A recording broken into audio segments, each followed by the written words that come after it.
ಸ್ನೇಹಿತರೆ ನಮಸ್ಕಾರ. ಈಗ ನೀವು ನೋಡ್ತಾ ಇರುವಂತಹ ದೇವಸ್ಥಾನ ನಮ್ಮ ಕೋಲಾರ ನಗರದ ಕೋಟೆ ಪ್ರದೇಶದಲ್ಲಿರುವ ಶ್ರೀ ಸೋಮೇಶ್ವರ ಸ್ವಾಮಿ ದೇವಸ್ಥಾನ. ನಮಗೆಲ್ಲ ತಿಳಿದಿರುವಂತೆ ಕೋಲಾರ ನಗರದಲ್ಲಿ ಎರಡು ಪ್ರಮುಖ ಪುರಾತನ ದೇವಾಲಯಗಳಿವೆ. ಎರಡೂ ದೇವಾಲಯಗಳು ಕೋಟೆ ಪ್ರದೇಶದಲ್ಲಿವೆ. ಒಂದು ಸೋಮೇಶ್ವರ ಸ್ವಾಮಿ ದೇವಸ್ಥಾನ, ಹಾಗೆ ಮತ್ತೊಂದು ಕೋಲಾರಮ್ಮ ದೇವಾಲಯ. ನಮ್ಮ ಕೋಲಾರದಲ್ಲಿ ಇರುವಂತಹ ಸೋಮೇಶ್ವರ ದೇವಸ್ಥಾನದಲ್ಲಿ ನಾವು ವಾಸ್ತುಶಿಲ್ಪ ಶೈಲಿಯನ್ನ ನೋಡೋದಾದ್ರೆ ತುಂಬಾ ಅದ್ಭುತವಾಗಿದೆ. ನಾವೆಲ್ಲ ಎಲ್ಲೆಲ್ಲೋ ಬೇರೆ ಕಡೆ ಎಲ್ಲ ಹೋಗ್ತೀವಿ ಈ ಒಂದು ವೈಭವವನ್ನ ಕಣ್ತುಂಬಿಕೊಳ್ಳೋದಕ್ಕೆ. ಆದ್ರೆ ನಮ್ಮ ಕೋಲಾರದಲ್ಲೇ ಇಂತಹ ಒಂದು ಅದ್ಭುತವಾದ ವಾಸ್ತುಶಿಲ್ಪ ಶೈಲಿ ಇರುವಂತ ದೇವಸ್ಥಾನ ಇದ್ರೂ ಸಹ ನಾವು ಯಾಕೆ ಈ ಒಂದು ದೇವಾಲಯಗಳನ್ನ ಬಿಟ್ಟು ಎಲ್ಲೋ ದೂರದಲ್ಲಿರುವಂತ ದೇವಾಲಯಗಳಿಗೆ ಹೋಗ್ತೀವಿ ಅನ್ನೋದು ಗೊತ್ತಾಗ್ತಿಲ್ಲ. ದಯವಿಟ್ಟು ನನ್ನ ಮಾತನ್ನ ತಪ್ಪಾಗಿ ಅರ್ಥೈಸ್ಕೊಳ್ಬೇಡಿ. ಇದು ಸಹ ಚೋಳರ ಕಾಲದ ದೇವಾಲಯ, ಚೋಳರು ಕಟ್ಟಿಸಿರುವಂತಹ ಶಿವ ದೇವಾಲಯ. ಹಾಗೆ ಕೋಲಾರಮ್ಮ ದೇವಾಲಯ ಗಂಗರು ಹಾಗೆ ಚೋಳರು ಕಟ್ಟಿಸಿರುವಂತಹ ದೇವಾಲಯ. ಅವರವರ ಕಾಲಾವಧಿಯಲ್ಲಿ ಅವರು ಕಟ್ಟಿಸಿದ್ದಾರೆ, ಅಭಿವೃದ್ಧಿಪಡಿಸಿದ್ದಾರೆ. ಪ್ರಮುಖವಾಗಿ ಇಲ್ಲಿನ ಗಾಳಿಗೋಪುರ ತುಂಬಾ ಅದ್ಭುತವಾಗಿದೆ ಸ್ನೇಹಿತರೆ. ತುಂಬಾ ಅದ್ಭುತವಾಗಿ ಈ ಒಂದು ದೇವಾಲಯದ ವಾಸ್ತುಶಿಲ್ಪ ಇದೆ. ಒಂದೊಂದು ಕಂಬವು ಇತಿಹಾಸವನ್ನ ಹೇಳುತ್ತೆ.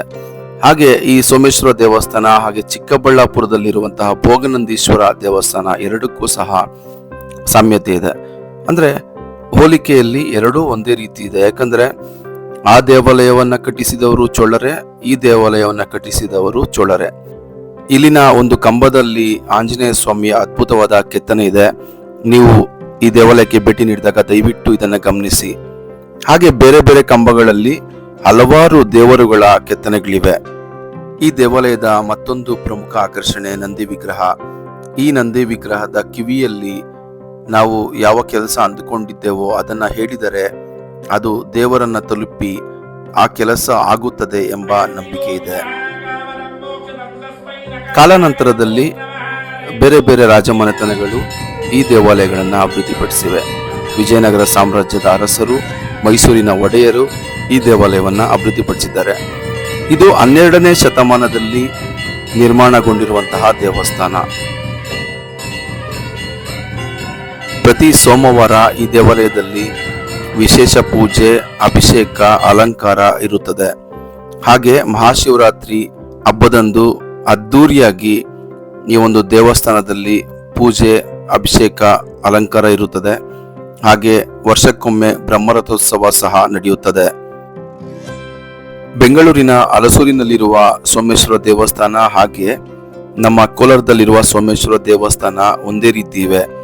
ಗೋಪುರ ಆಗಿರಬಹುದು, ಒಳಗಿನ ವಿನ್ಯಾಸ ಆಗಿರಬಹುದು, ವಾಸ್ತುಶಿಲ್ಪ ಶೈಲಿ ಆಗಿರಬಹುದು, ಎಲ್ಲವೂ ಸಹ ಒಂದೇ ರೀತಿ ಇವೆ. ಹಾಗೆ ಇಲ್ಲಿನ ಮತ್ತೊಂದು ಆಕರ್ಷಣೆ ಇಲ್ಲಿನ ಕಲ್ಯಾಣ ಮಂಟಪ. ತುಂಬಾ ಅದ್ಭುತವಾಗಿರುವ ಕೆತ್ತನೆಗಳಿಂದ ಕೂಡಿದೆ. ಮೊದಲು ಇಲ್ಲಿಗೆ ಪ್ರವೇಶವಿತ್ತು, ಆದರೆ ಈಗ ಅಲ್ಲಿಗೆ ಪ್ರವೇಶವನ್ನ ನಿರ್ಬಂಧಿಸಲಾಗಿದೆ.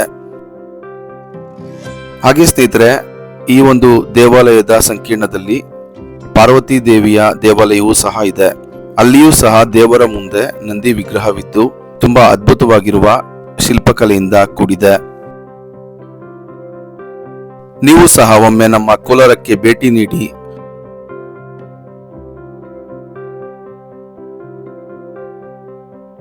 ರೇಷ್ಮೆ, ಹಾಲು, ಚಿನ್ನ, ಮಾವಿಗೆ ಪ್ರಸಿದ್ಧವಾಗಿರುವ ನಮ್ಮ ಕೋಲಾರ ಜಿಲ್ಲೆ ದೇವಾಲಯಗಳಿಗೂ ಪ್ರಸಿದ್ಧವಾಗಿದೆ.